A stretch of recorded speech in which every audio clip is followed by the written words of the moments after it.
Get honest about what you want, what you need, and what you no longer want. Let go of the old you and bring you for today. And finally, practice communication. Speak your needs gently, kindly, even when it's scary. Write it down, evaluate what you want to say. You can run it by someone else, but then make the time to say it to the person that needs to hear it. Because when we don't, those needs don't disappear. They pile up like a baggage. They just show up as resentment, withdrawal, or even illness. Physical ailment come a lot of time because we keep secret battles in our body. But when we name those feelings, when we voice them, that's when we release the baggage. That's when intimacy and trust begin to grow in ourselves and within our relationships. This podcast is for the soul who knows there is more, the one who's been carrying it all for far too long. If you're ready to let go of old stories, to stop replaying the past and start living from your truth, you're in the right place. This is your moment to release the noise and reconnect to what's real. Welcome to Baggage Begun, Healing Hearts and Minds. I'm Tami Mahmali.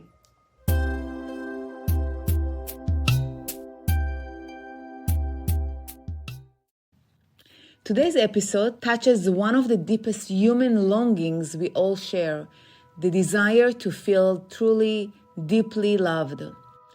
Real love is not what many of us were shown or thought. It's not just about companionship or surface level affection or even sex.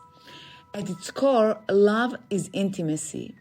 And intimacy is not about physical closeness, it's about emotional openness. It's about being deeply seen, deeply known, and still feeling that it's right. Intimacy is the act of allowing someone to witness your soul without a mask. It's letting yourself to be without needing to be perfect.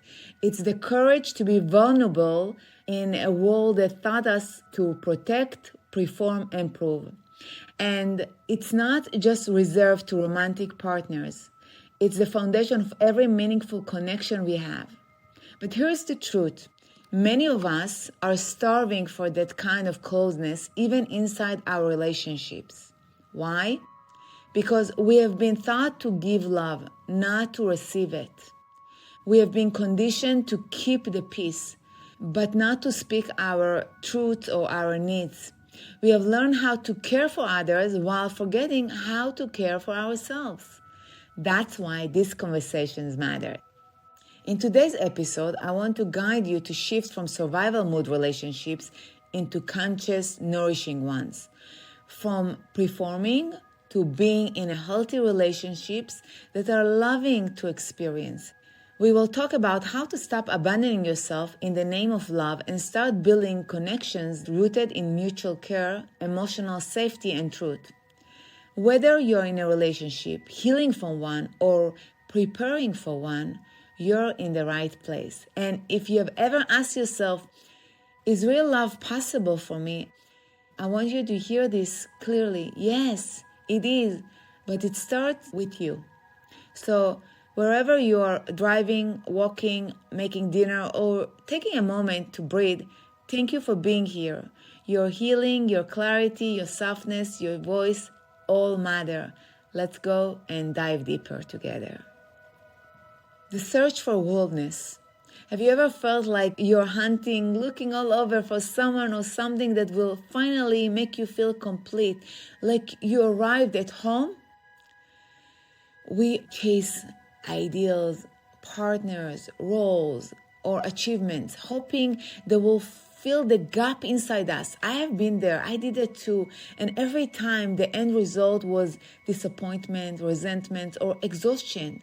When we enter a relationship from a place of insecurity, we expect others to fix the parts of us that hurt, afraid, don't feel right.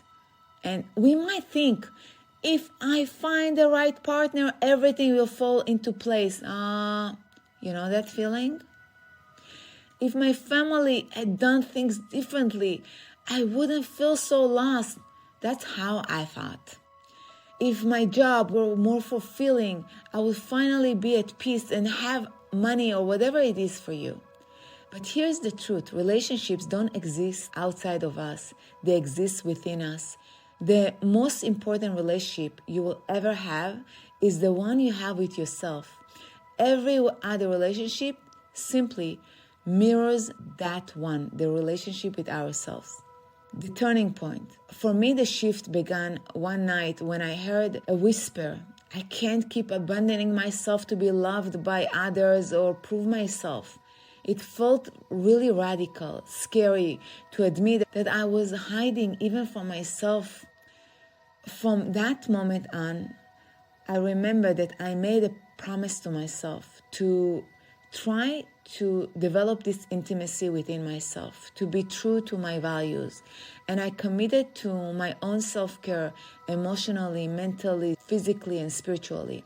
When I learned to sit with my own feelings and listen to the voices inside me, instead of pushing them away, ignoring, overworking, overdoing, not respecting, not allowing and covering my true self, I unlocked real intimacy first with myself and then with others. When I began to treat myself as someone worthy of love and presence, I found that others showed up differently for me too.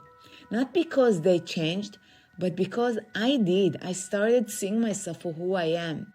And the most important message here is the journey always begins with me.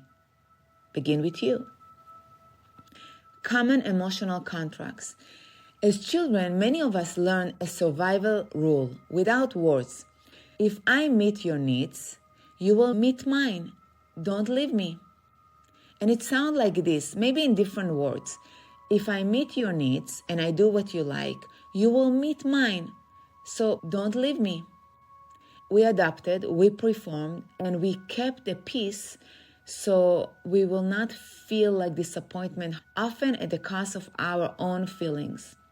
So as adults, we oftentimes carry that contract into partnerships, friendships, and family, expecting others to meet our needs without ever having this clarity, this communication, setting boundaries, and clearly asking them for what we want. And here's the thing, no one can meet our needs perfectly unless we speak up and communicate what we truly want and need. When our expectations go unmet, this resentment creeps in. We try to control others or shut down our feelings to avoid conflict. And eventually, we feel empty from the inside. We don't feel like those relationships are for us. That's why self-care in relationships is not optional. That's why boundaries are very important. It's the foundations on which real love and relationships grows. And I will share with you a story. A few years ago, my life looked perfect on the outside. I had this loving family, still loving family, meaningful work, and my home, I felt like it's the home that really brings happiness. But inside, I was really overworking and exhausted to fulfill everyone's needs, always managing my own emotions and everyone else's. Things didn't feel right for me. And one night, sitting alone on my bedroom floor, I realized I was living on autopilot and I felt desperate for others' approval and validation. Realized I have to do something to stop that madness. That moment changed a lot for me because from that moment, I started small but powerful habits that shifted my life, and I'm going to share them with you. One of them was listening to my body when it felt tense or tired. And when the body told me to stop, I stopped. I started journaling feelings that felt too messy to share so I can release them from my body through writing. I started setting gentle boundaries around my time and energy. For example, I don't answer phone calls early in the morning. I started asking for help when I needed, delegating instead of doing everything by myself. And every day since then, I keep working on releasing old patterns, old pain, and forgiving. Sometimes, several times a day, I do the meditation on Ho'oponopono to let go. And if you want to learn more, you can contact me. You can check my other episodes about morning rituals and Ho'oponopono and forgiveness. Each step helped me to break free from limiting beliefs and open me to true intimacy and connections with others. And here are 3 simple tools you can use today to deepen your relationship with yourselves and everyone you encounter, and you want to deepen loving relationships. Now, I want to offer a few practices you can try and choose from them. Those are practices that help me and so many of my clients to build deeper, more loving relationships from the inside out. Let's begin with this one. Before you react in conversation, especially when emotions are really triggering and you feel like it's too much, I invite you to pause.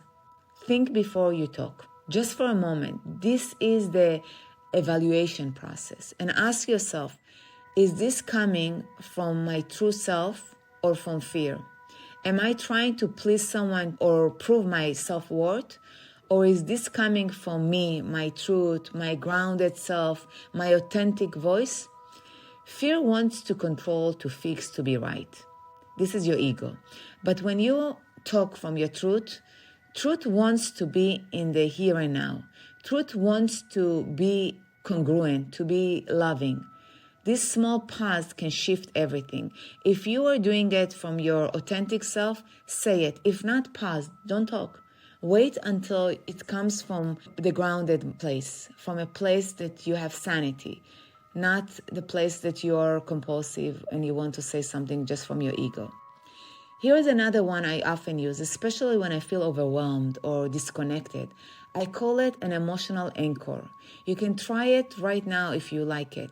You can close your eyes, gently place a hand over your heart. I oftentimes activate my heart by touching it. And take a deep breath. You can count from 5 to 1. Feel your body. You can slow down. Then name the emotion that's present. Maybe it's anger or sadness or longing. Whatever it is, just notice.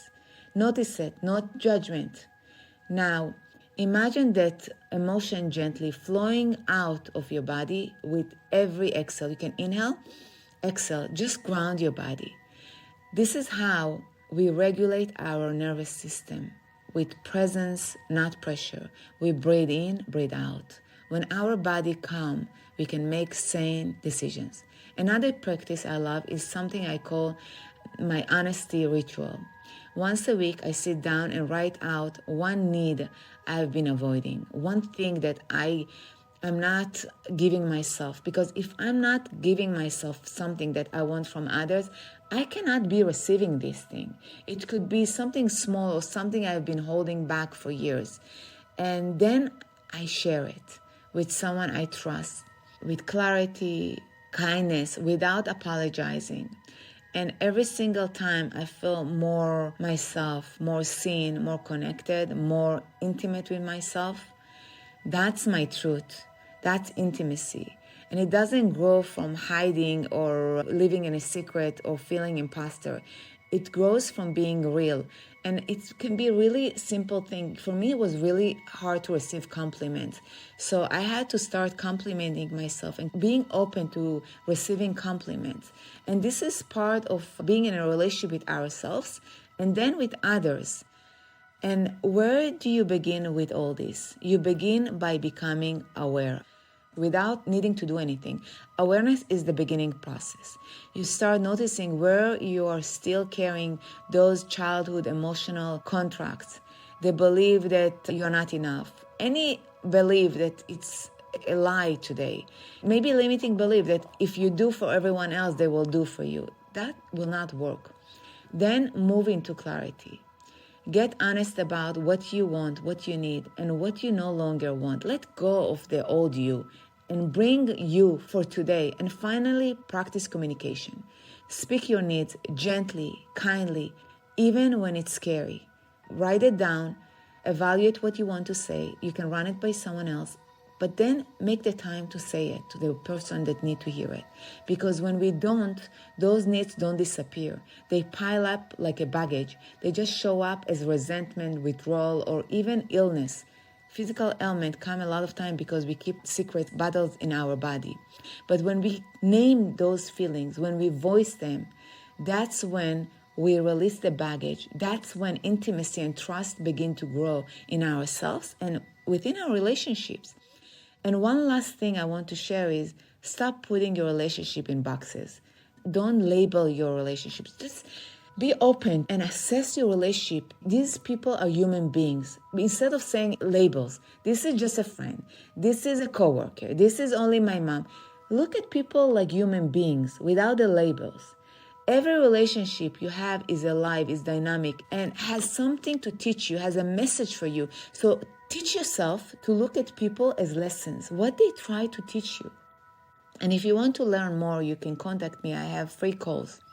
So instead of showing up with labels, try showing up with honesty and responsibility for your own well-being, and with curiosity about the other person's experience. Be curious about life, excited. That's how we turn every connection, it doesn't matter big or small, into something meaningful. That's how we learn about ourselves and the world and everyone else. That's how we grow. So as you move through this week, I invite you to ask yourself, where am I honest with myself? Where am I abandoning myself in order to be loved? And where can I begin speaking up my truth? Gently, fully, without apology, setting boundaries, being loving to myself. Because love doesn't begin in someone else's arms or hugs. It begins in your own.